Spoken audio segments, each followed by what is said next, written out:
Hit me. From Studio A in Arcata, behind the redwood curtain, it's time for... Succotash. Succotash Clips, the original Comedy Soundcast featuring snippets from Comedy Soundcasts. And here's your host from up the coast, practically unknown outside of Comedy Soundcasting, Comedy Soundcast Soundcaster, Tyson Saner.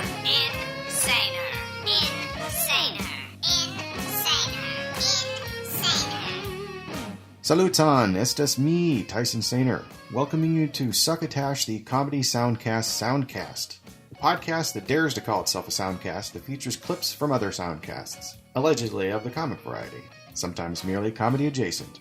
That is to say, if you have a soundcast and it can be considered a comedy-related soundcast, I may have listened to it. I may have already clipped it. Former host, now executive producer Marc Hershon may have clipped it, or I have yet to hear it. And when I do hear it, I will probably clip it and feature it here on Succotash, the Comedy Soundcast Soundcast, because that's what this soundcast is. You want clips? We got clips.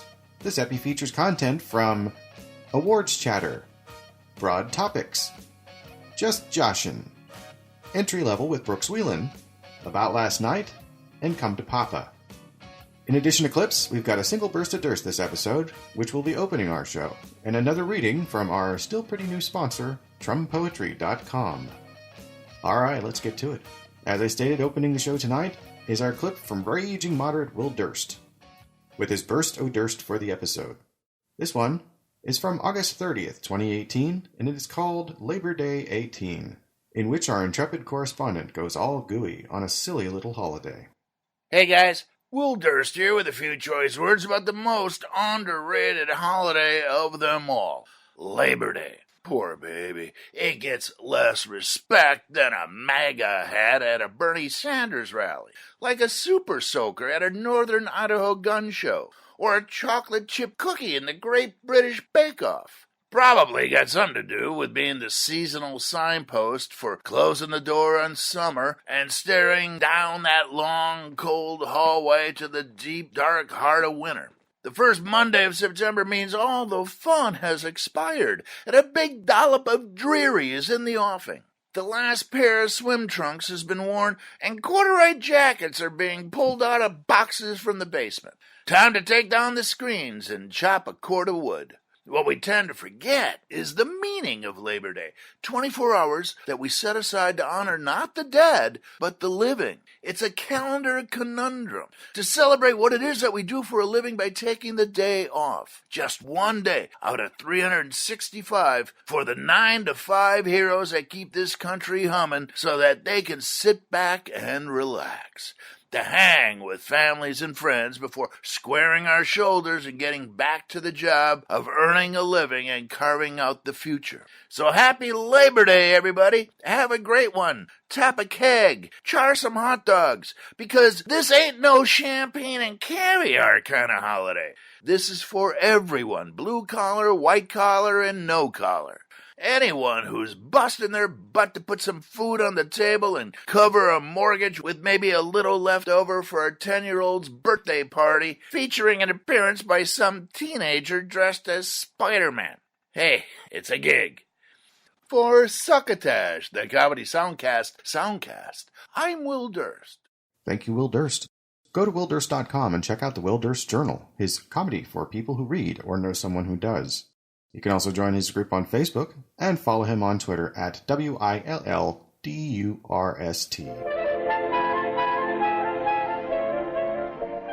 On to the clips. First up this evening, Awards Chatter by Scott Feinberg of The Hollywood Reporter.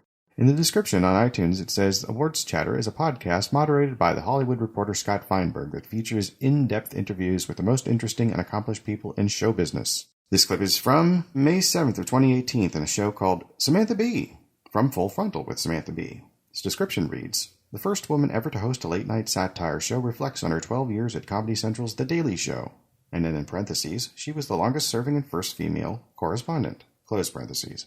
Betting on herself by leaving that job for a show of her own at TBS, parentheses, which won an Emmy in 2017, close parentheses, and what it's like making that show in the fast-changing and mind-blowing Trump era. This clip from the Samantha Bee portion of the program has Mr. Feinberg and Mrs. B discussing the chronology of former The Daily Show host Jon Stewart's departure and the beginning of Full Frontal. So can you clarify some chronology? Because in prepping for this, I've read a whole bunch of articles where they're presenting it in different ways. Did you, when you left The Daily Show, had you already been aware, A, that Jon was leaving, and or B, that someone other than you was going to be the next host? Did you know that? Well, I'll tell you the chronology. Okay. So in September of, I guess, 2014? Okay. Well, I'll forget the year, but I think it's 2014. In September of 2014, TBS bought a script from Jason and I for The Detour. So we wrote a script for them. They greenlit it. We shot the pilot in December of 2014 in North Carolina. We loved it so much. We were like, this is it. We always knew the whole time we were there that our next step was to work together on something, probably scripted. Yeah. And we had been laying that groundwork for years. We sold lots of pilots. We sold film scripts. We were we thought of ourselves and knew ourselves as producers and writers for sure. And that would be our future. And Jason had produced movies in Toronto. Like, it was just a part of how we are do-it-yourself people. So we filmed that in December, and we loved it. It was an incredible experience. Our collaboration with the network was great. We loved the script. We loved the family. We loved the world that we created. So we were dying for it to get greenlit as a series. TBS at the time was in a period of transition, so we didn't know. It's impossible to know. You just cross your fingers and pray. So then January, I guess we were in the edit or they were reviewing it or whatever. And then I think in February, that is when Jon announced that he was leaving. Correct. So there was a week-long period. We did not expect him to announce that he was stepping down. We didn't know what was happening with The Detour, and there was really nothing else happening. As soon as he stepped down, I guess, conversations were happening about me, but it didn't seem realistic to me. When you say conversations were happening, everyone was like, well, who's going to replace Jon? But had anyone said to you, would you be interested or anything like that? Not at all. No. So I didn't really know what was going to happen. We had a period of that week in February where we were a little bit lost, and we knew that day was coming. Right. We knew that we were going to leave, and we knew that the show would end for us. We didn't know which would come first. It's always shocking when it's for years real. and years and years. Yeah. When it's just all of a sudden real, it just materializes, and you go, oh, let me cry. Okay. And then let me reset. Right. So we went out to LA because we had another little job to do. And while we were in LA, TBS told us that they greenlit The Detour, which was incredible. Big news, yeah. And good timing. Huge news, great timing. And they basically, around that time, offered me the opportunity to do my own show. And in terms of late night / talk show, whatever, they had gotten into that for the first time with Conan. And so now they were looking to continue to grow that area.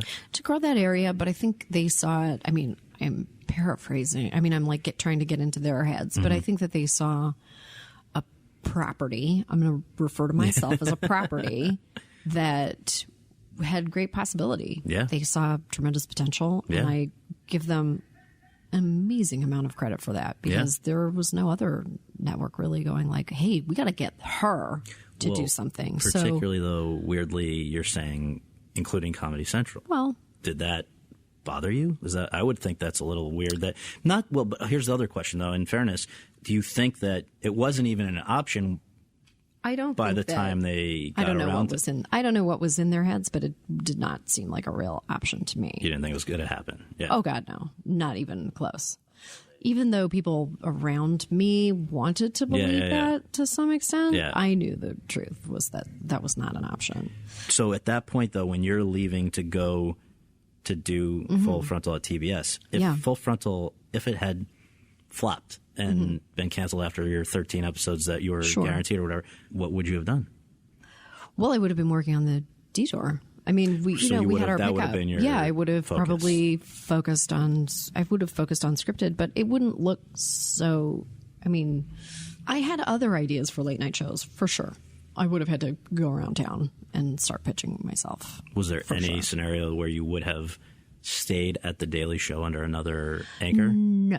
I didn't think so. Yeah. No. You know, we were there for a long time. Yeah. I was there for 12 years. So it really didn't matter to me who the next person was. Right. It was just the right time to leave. Like, it was just the correct time. You know, Right. if you look to the universe to tell you when to make a break, that was it. That was it. So Jason left. I mean, the writing room for The Detour fired up in April. So he left. And then I left shortly after I left in May. Because we wrote all through the summer and shot all through the summer. You can follow Scott Feinberg on Twitter at SCOTTFEIBERG. You can follow Samantha B at IamSamB, that is IamSambee. And if you want to find the podcast, you can go to iTunes, Stitcher, and of course you can go to www.hollywoodreporter.com. HOLLYWOODREPORTER.com. Next up this evening, Broad Topix, with an X, by Kim Congdon and Alex Scarlato. The description reads, from near-death experiences to naming their vaginas, Kimberly Congdon and Alex Scarlato cover a series of broad topics. This clip is from episode 18, which is called Let Me Tell You About Mint. It was released September 1st, 2018, where Kim and Alex discuss their adventure-filled trip to Las Vegas. But first, a little bit about Soul Survivors. You like flying. I don't like flying that much. Well, I like flying because I never really flew as a kid, so it's super exciting for me to like be in the fucking air and like look down at like the aerial view is not something that I've ever been used to. That's some white girl shit. Yeah, it's crazy.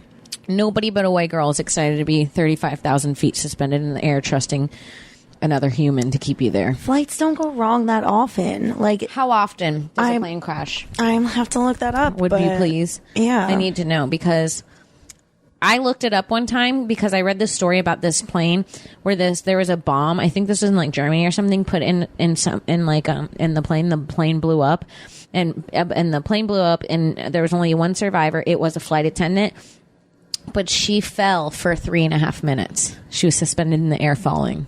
What? How do you survive that? She only had like broken ribs. For 3.5 minutes? Do you know how fast you're, like, aren't you going basically like terminal speed? I don't know. Like, if we can find that article also, that would be dope to pull up but how often do planes crash? What does that say? I'm looking for it. Because like, how many times have you had something that worked all the time and then suddenly it just broke? You know what I'm saying? Like, it seems like it should happen more often. Yeah, for sure. But they test and like retest and check everything before they leave, you know? Yeah, but like every wire that's in that plane is tested and retested. Okay, so last year there were more than 3 billion people who flew on more than, all right, 3 billion people. Fucking take that number out. There were 36.4 million flights and only 81 accidents. 36 million and only 81 accidents? Yeah, Okay. according to the International Air Transport Association. The 5-year average, it has been 86 accidents per year. So that's about 1 accident for every 2.4 million flights. So it's 1 in 2.4 million chance or so. Wow. A 1 in 2.4 million. I like that. Yeah, it's really low. Really fucking low. Can you imagine? I mean, there's people... Can you Google plane crash survivors? Yeah. Because, like, those people... Do they fly? You have to fly again after that because it's not going to happen twice.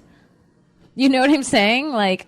Well, I mean, that's a personal thing. Like, there's a lot of people, like, after an accident or whatever, like, who are... I feel like you go one way or another where you're like, I'm either never doing that again or that's going to be my life now. Yeah. You know what I mean? They become pilots. Like fucking Bethany Hamilton, the fucking 14-year-old chick who got her arm taken by a shark, is like a pro She's surfer. like, you know what? I'm going to surf. I'm just going to keep surfing, bitch. Like, yeah, okay, so in the history of aviation, there have been a very small number of sole survivors of airline crashes. In 2011, there was a sole survivor on a plane with 45 people where 44 died. That's crazy. That's a crazy feeling. That's fucking crazy. Like that would be like goals though. If you like, because like this would be my ideal. You said this on the flight. You were like, well, if it crashes, I'm gonna be fine. I was like, yeah, that's gonna be me. Fucking, you'll see me digging myself out that rubble. You'll see my little finger with a joint in it stick out of the rubble. Like, how'd you get that on the plane? I crashed the plane. I'm the reason the plane's here. No smoking, they said.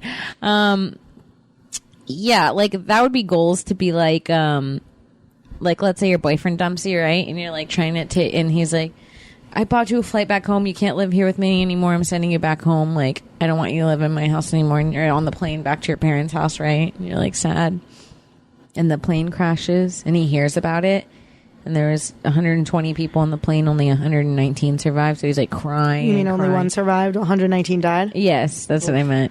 And he's crying and crying, but he's kind of sort of relieved because of it through the whole thing. And then they're like, but there's one survivor. And they show it in the news. You just see a hand come up and smack down on the rubble, and then another hand come up and smack down and lift itself up, and it's your fucking ex-girlfriend.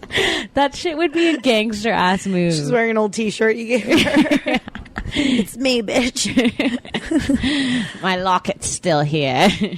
Yeah, no, that's crazy. I'm sure, I mean, I would have survivor's guilt. I think we discussed this before. I know that I would have survivor's guilt. I think you'd be like, bitch, I'd have survivor's pride. I'd be like, there was 45 losers on that plane and only one winner, obviously.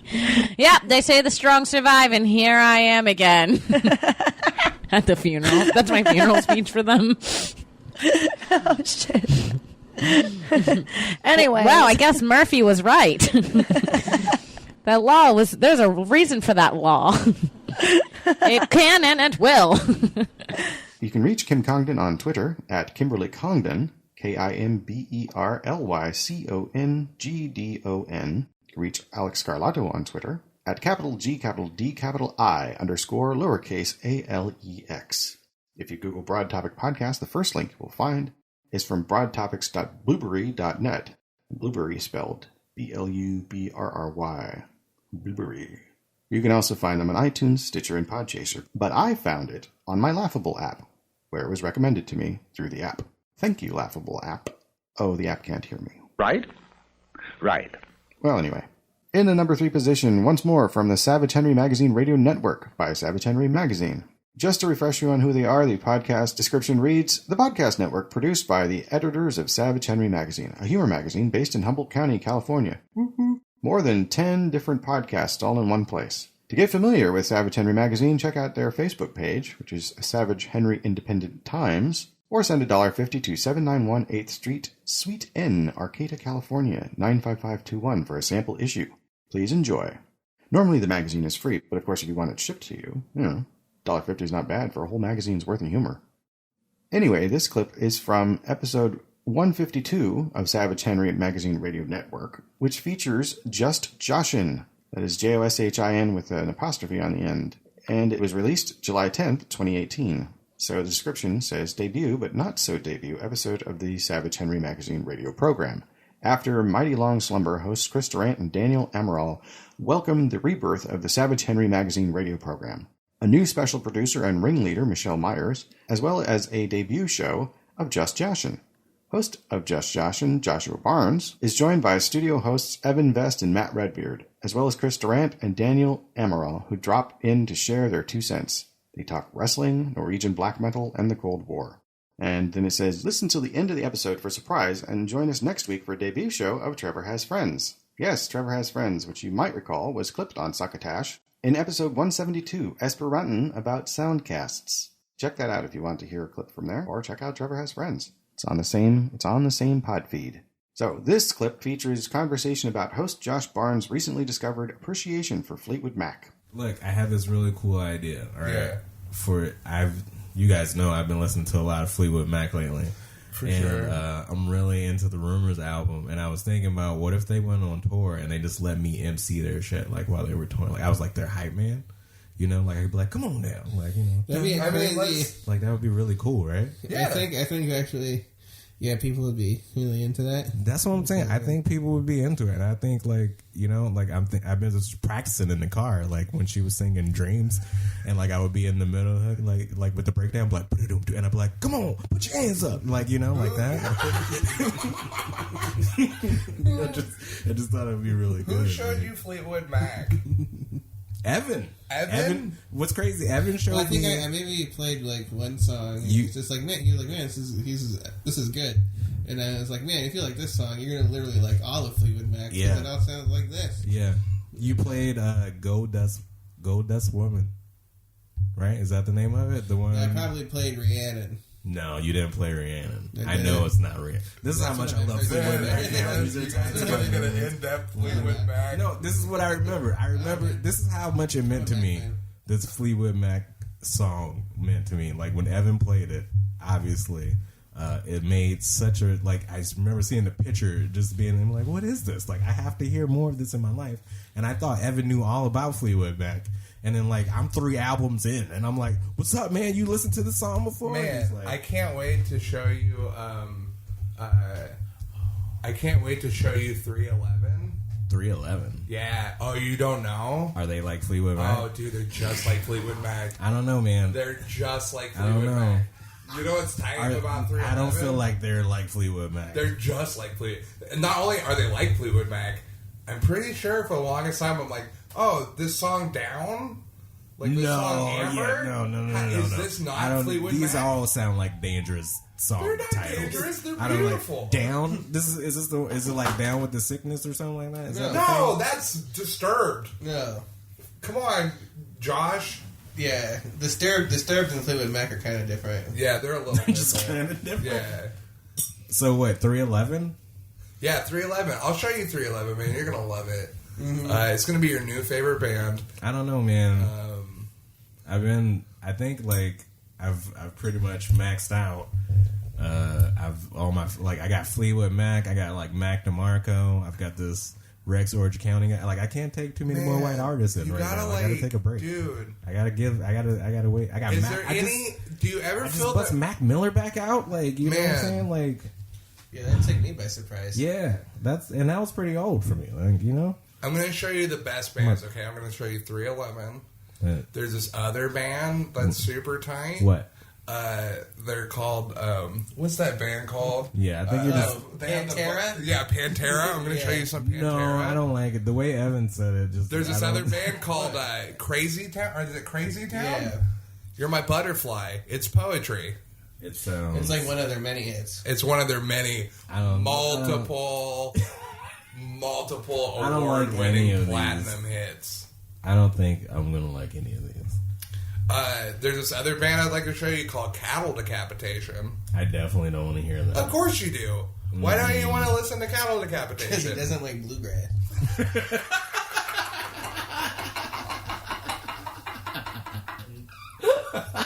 Oh, man. So wait, can we get back to my original idea? Can we do this? Yes.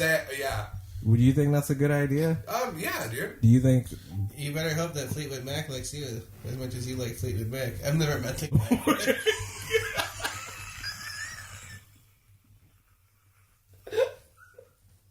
I mean, I think he would think that you were tight. I don't know, man. Now you guys are scaring me about like. How scared? You want to go on a world tour with Fleetwood Mac and we're scaring you? Like, I didn't say a world tour. I just said I wanted to be their hype man. I wanted to be their MC. Yeah, just do that. Like, without them? Huh? Without them knowing? Yeah, are they all alive? Is the whole Fleetwood they're Mac all group? dead. They've been dead for centuries. I know they're not all dead. Like, are any of them They dead? actually did just fire Lindsey Buckingham. Yeah, I saw an article about that. Which one is that? Who's that? He's the cartoon rabbit drummer. Oh, okay. He kept eating their carrots. They had a writer and they got tired of asking for extra carrots. Other writers for their I think we've exhausted Fleetwood Mac. Let's talk. I will never exhaust that subject. You can reach Josh Barnes on Twitter at jbarnesismental. That is JBARNESIS, capital MENTAL. You can reach Evan Vest on Twitter at EvanVestIsReal. That is EVANVESTISREAL. VESTISREAL. Matt Redbeard is on Twitter at RedbeardOG, REDBEARD, capital O, capital G. Chris Durant is on Twitter at DURANT707, that is the numeral 707. And Savage Henry Magazine, of course, is on Twitter at Savage Henry Mag, SAVAGEHENRYMAG. And you can go to savagehenry.com for links to other soundcasts on their network, including Just Joshin, Trevor Has Friends, and Things Hella Considered, which I may be clipping on a future episode. This episode of Succotash is sponsored in part by TrumPoetry.com, a chronological ode to a fake muse. Enjoy a rhyming spin on the news of the day every day, as well as over 500 archived daily verses thoroughly covering the White House, America, and the world with a sticky caramel coating that's impossible to remove. That's TRUMPoetry.com. Everything you need to know in rhyming couplets. TrumPoetry.com. Yes, TrumPoetry.com. These two selections are from fairly recently. They are 872 and 873. Number 872 is from September 2nd of 2018. A politics pretending brave and tough, yet at its core is sadly born in fear, lets phony controversies fill the sphere. Now rise above and finally say enough.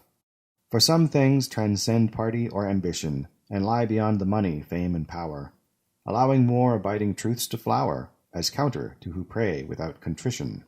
So says the man who held this space before, the Kenyan socialist who took our guns. How far the change to one who tweets and runs, as eulogy to one who gave far more. A funeral, a place to speak the truth, as well as is November's voting booth. And from September 1st, 2018, number 873. As the wheel of life takes its toll, in its path you will rock, you will roll. Give and get some R-E-S-P-E-C-T. So decrees the late, great Queen of Soul.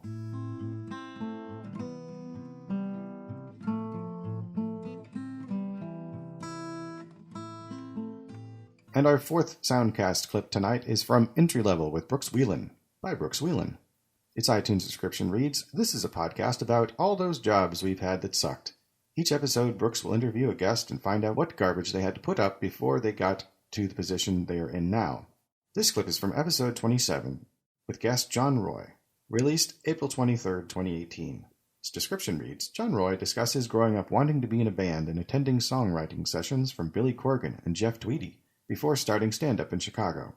He's also had every type of bad manager possible, and goes through the list defining each one. This is all before he, and in all caps, one-star search in 2003? Exclamation point, question mark, exclamation point. Roll clip. What was the first job you ever had, and where are you growing up? I grew up in Chicago on the north side of the city, and then when I was 14, I moved to the first suburb north, which is called Evanston. Okay, and that's still close. Yeah, the train runs right through it.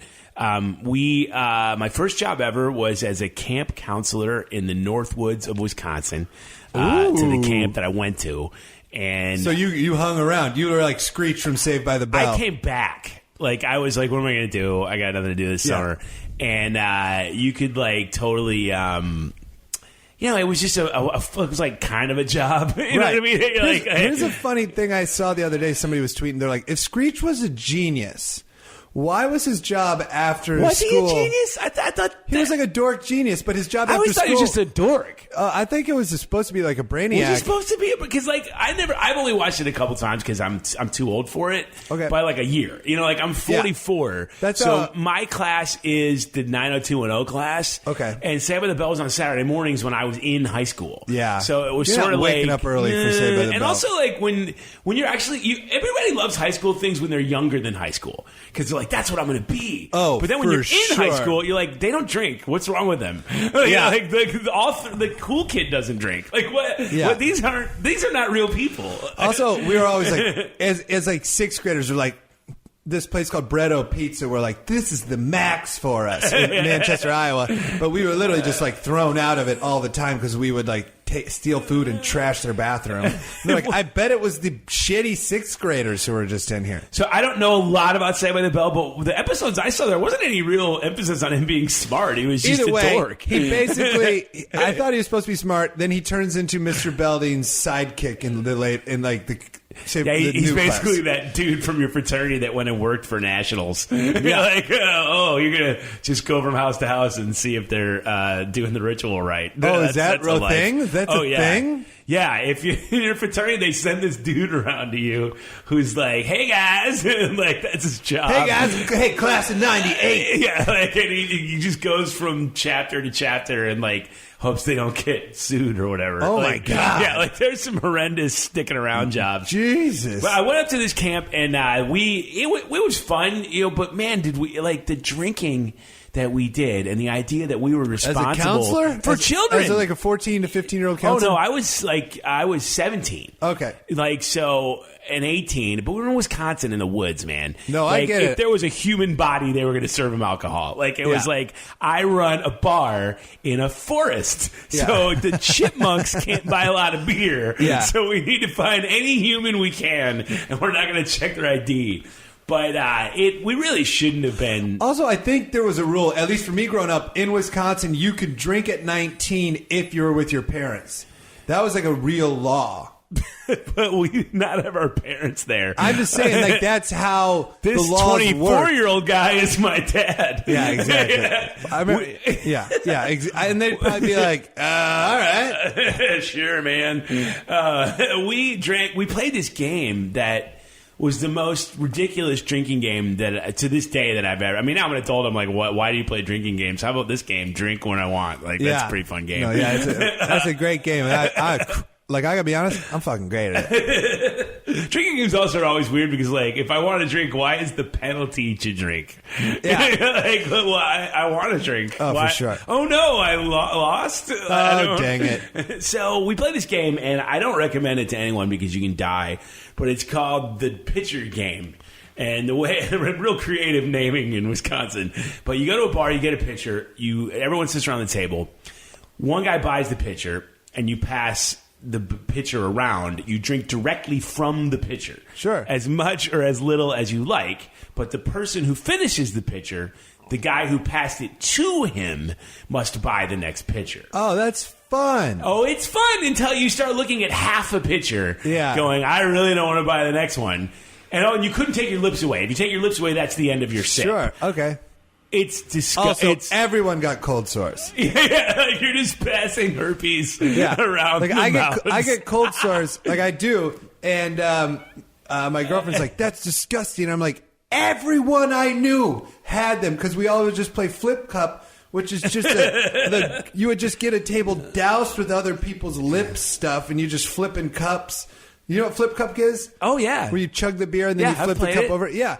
And, like, I remember I was like, everyone I knew got them. Like, well, because there's something about the, like, 19-year-old mind that just doesn't think about the germ theory of disease. Also, like, at all. Like, also when a beer bong's being passed around, I'm like, let's fucking rinse this out. Maybe a little bit. Also, you drank at bars in college, if you went to college, that didn't clean the lines ever. No, ever. Never. You can reach out to John Roy on Twitter at JohnRoyComic, JohnRoyComic. You can reach out to Brooks Wheelan on Twitter at Brooks Wheelan, BROOKSWHEELAN. And if you have any hellish jobs of your own you want to share, email entrylevelwithbrookswheelan@gmail.com. That is entrylevelwithbrookswheelan@gmail.com. To see Brooks live this summer, get tickets at brookswheelan.com/shows, and you can find the show on Libsyn, entrylevelwithbrookswheelan.libsyn.com. And Libsyn is spelled Libsyn.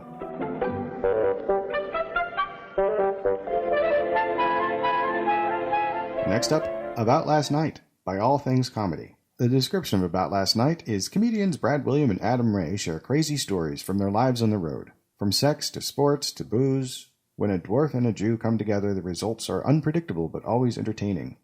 According to Wikipedia, All Things Comedy is a digital media cooperative and content creation studio and a home to a community of professional comedians. It is the brainchild of comedians Al Madrigal and Bill Burr, founded in October 2012.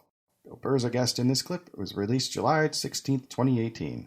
And in the description it says, the great Bill Burr joins us to talk about what it's like being a parent, bullying, his high school days, and the imminent robot takeover.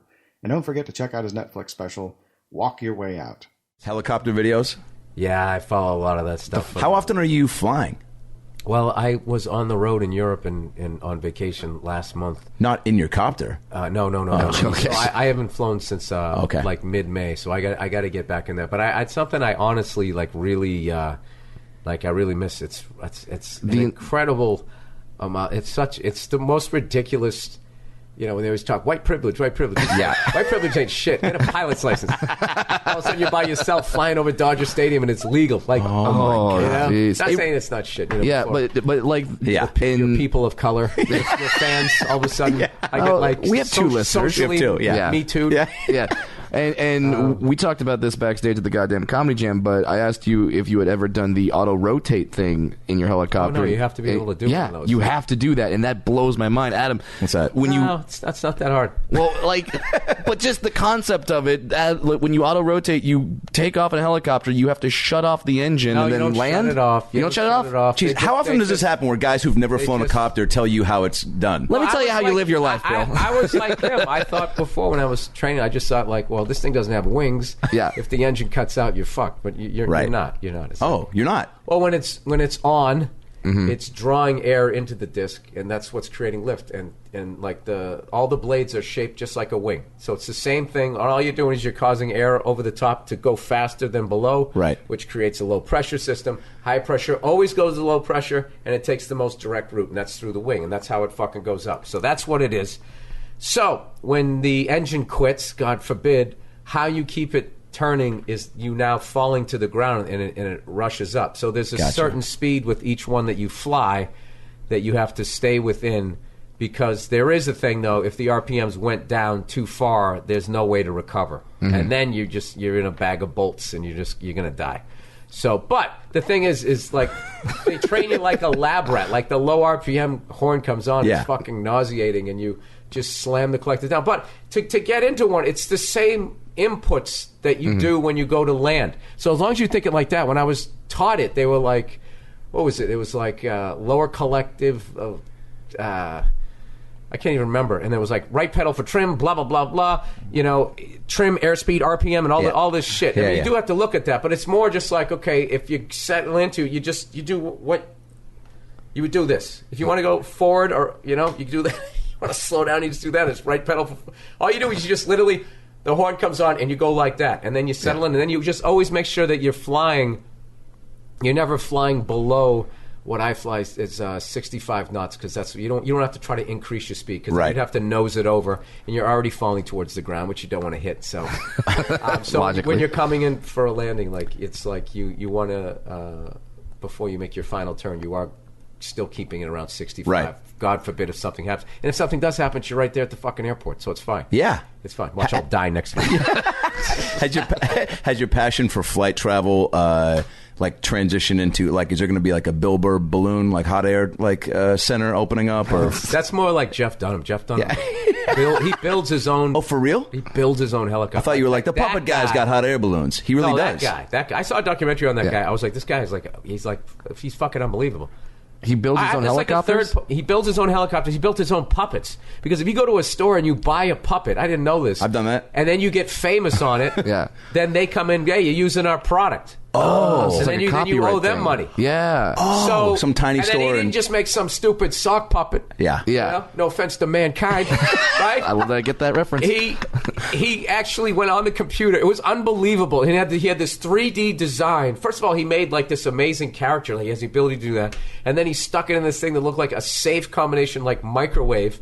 And he pours this goop in or something like that, and it comes out, and he's got by the way, fucking head. I want to watch that documentary, but I want to have it immediately followed by the video of you talking about what the documentary is like. You can have your documentary, you talking about it. It's just like, this fucking guy, I'm sitting there going like, hey, I wrote a couple of jokes today. This fucking guy's like a mad scientist. He made a business. There's like lightning going off in the background. I was like, he makes a puppet. I had a... Dude, I already respected the guy, but when I saw that, I was like, Jesus Christ, this fucking That's guy. cool when that happens, when you feel like you know somebody when you don't really, and then you see something like that deeper on them, like well, I mean, when you started even just growing up, like what were you into comedically? Like what got you like interested in all this? Well, Three Stooges. Yeah. Dean Martin, Jerry Lewis. I liked all the silly shit. I never was into the Marx Brothers. I was never a smart guy. It was always have somebody get hit in the face with a pie. It's fucking hilarious. It's classic. It always works. And my mother hated slapstick, so the more she didn't like it, the funnier it was. Yeah. Sure. Because then you have her commentary, like, I don't get it. This is fun. This is just like with Jerry Lewis. You used to, he's too silly. He's just too, and it just would make it even funnier to me. You can reach Brad Williams on Twitter at FunnyBrad, FUNNYBRAD. Reach Adam Ray on Twitter at AdamRayComedy, ADAMRAYCOMED. You can reach Bill Burr on Twitter at BILLBURR. You can reach the About Last Night podcast at ALN Podcast, that is capital A, capital L, capital N, lowercase PODCAST on Twitter. And, of course, you can go to www.aboutlastnightpodcast.com. You can also reach out to the All Things Comedy Network at All Things Comedy, ALLTHINGSCOMEDY. And go to allthingscomedy.com, where you'll likely to find a selection of over 50 soundcasts to choose from. All right, last up, Come to Papa with Tom Papa by Tom Papa.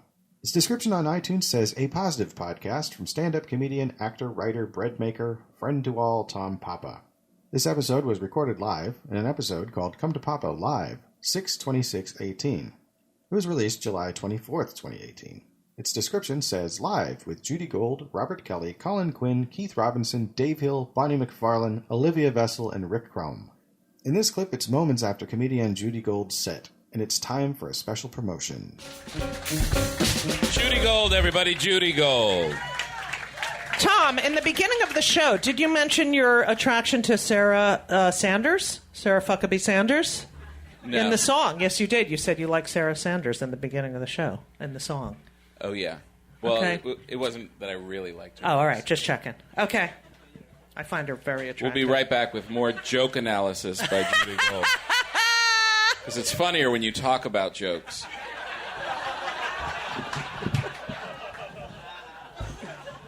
And now a word from our sponsor. Are you looking to get away this summer? Are you looking for some good old American fun? Well, maybe it's time for Judy Gold's 4th of July barbecue. I fucking hate barbecues, okay? Why would you even ask me to do this, Tom? I live on the Upper West Side. Jesus fucking Christ. Judy Gold's 4th of July barbecue. Come for the fun, stay for the food. The food? Okay, the food is the worst part. What is wrong with people? What is the big fucking deal with eating stuff off a grill? I mean, you got to stand around while some fat slob is flipping burgers and dripping his sweat all over the place. Then he hands you a carcinogen burger that's burnt on the outside and bloody on the inside like some kind of burn victim. The fuck is wrong with you? This is funny, assholes, okay? But what's your choice, really? A hot dog? I'm sorry, but I am not eating a pig casing filled with hair, nails, and assholes, okay? No, thank you. Count this Jew out, all right? Judy Gold's 4th of July barbecue. It's about getting together with good friends. Oh, yeah. Bunch of fucking losers. Anyone who is still in town and coming over for a barbecue on the 4th of July just couldn't figure out something better to do. It's like people who make the mistake to have children and a bunch of weird relatives who just stand around and ask the same fucking 5 questions over and over and over again. Get away from me, Uncle Larry. No one gives a shit about what the fucking traffic was like, you asshole. Judy Gold's 4th of July barbecue. Why do you keep repeating it over and over? Are you having a stroke or something?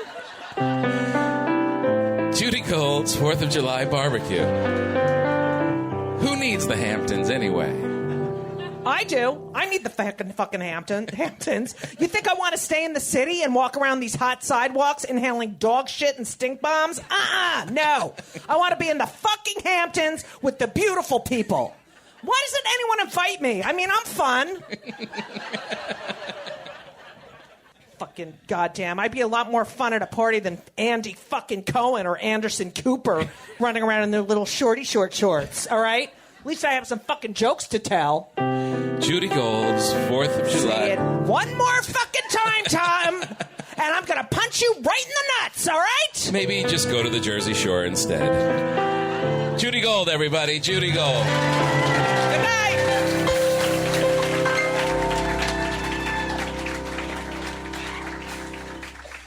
You can reach out to Tom Papa on Twitter at TomPapa, TOMPAPA. Judy Gold at Judy Gold, JEWDYGOLD. Colin Quinn at I am Colin Quinn, IAMCOLINQUINN. Keith Robinson at 1 Keith Robinson. So that's 1 KEITHROBINSON. Dave Hill at Mr. Dave Hill, that is MRDAVEHILL. Bonnie McFarlane at Bonnie McFarlane, BONNIENCFARLANE. Reach Rick Chrome at RICK_CROM. And what might be Olivia Vessel at OLIVIALVESSEL. And you can reach the show's website at allthingscomedy.com/podcast/come-to-papa. And just like that, the show is near over. I close another chapter of the audiobook that is Succotash, the Comedy Soundcast Soundcast. It's time to sweep up the eyeballs. Oh, wait, I used that one already, didn't I? I can't remember. A wiki for this show would be so handy as a reference tool. Sadly, the rules of Wikipedia wouldn't allow me to do it myself. As far as I know, I don't understand how Wikipedia works, really. Is there a Vox video?